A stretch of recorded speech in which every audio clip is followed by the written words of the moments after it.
गुरुजी के चमत्कार को नमस्कार है।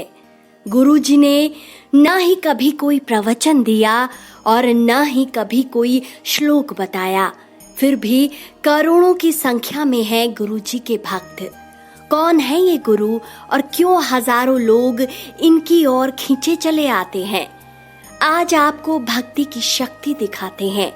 ये कुछ सेकंड्स का वीडियो है, आप देख सकते हैं। तस्वीर से शहद की धार टपक रही है। अब ये अंधश्रद्धा है या सच, ये तो आप तय करिए। ये तो सच है कि हिंदुस्तान की धरती पर संत महात्माओं की कोई कमी नहीं है और ना ही उनके द्वारा किए गए चमत्कारों की। यहाँ संत महात्माओं से ज्यादा उनके कई गुना ज्यादा भक्त मौजूद हैं। भले ही आधुनिक जमाने में आज विज्ञान ने बहुत ही ज्यादा तरक्की कर ली है, लेकिन इसके बावजूद भी संत महात्माओं के प्रति सम्मान और निष्ठा बनी हुई है।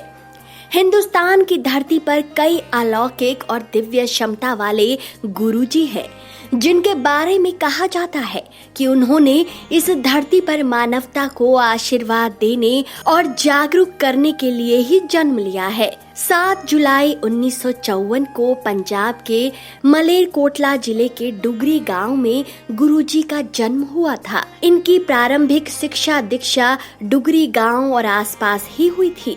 इन्होंने यहीं से स्कूल कॉलेज सब किया। गुरुजी ने राजनीति शास्त्र में स्नातक की डिग्री ली है।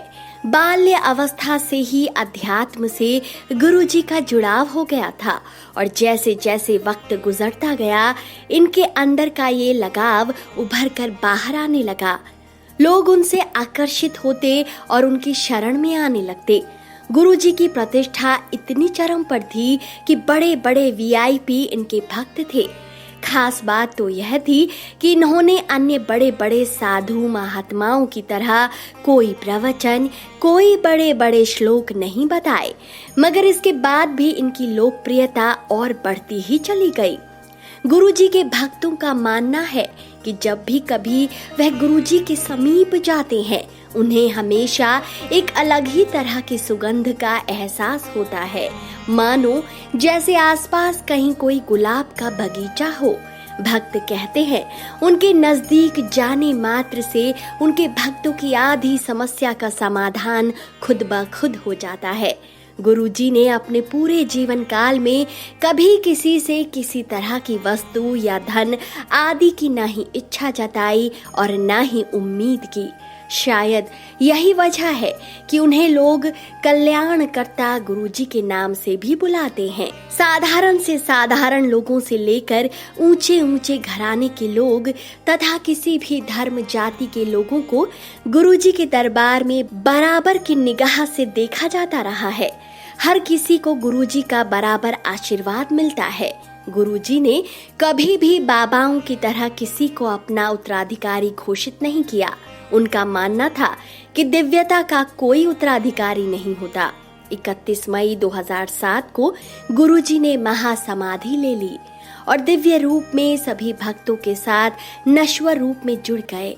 आपकी जानकारी के लिए बता दें, दिल्ली के छतरपुर से कुछ किलोमीटर अंदर की दूरी पर गुरुजी का आश्रम है, जहां हर रोज हजारों की संख्या में भक्त दर्शन करने पहुंचते हैं। गरीब हो या वीआईपी, सभी गुरुजी के अनुयायी हैं।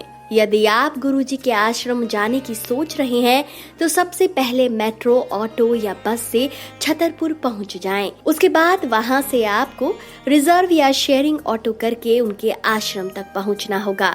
वहां गुरुजी के आश्रम से हर कोई वाकिफ है और वहां जाने के लिए ऑटो की लाइन लगी रहती है। दोस्तों, आपको ये वीडियो कैसा लगा? अपनी राय कमेंट सेक्शन में जरूर दीजिए और इस वीडियो को ज्यादा से ज्यादा शेयर कीजिए।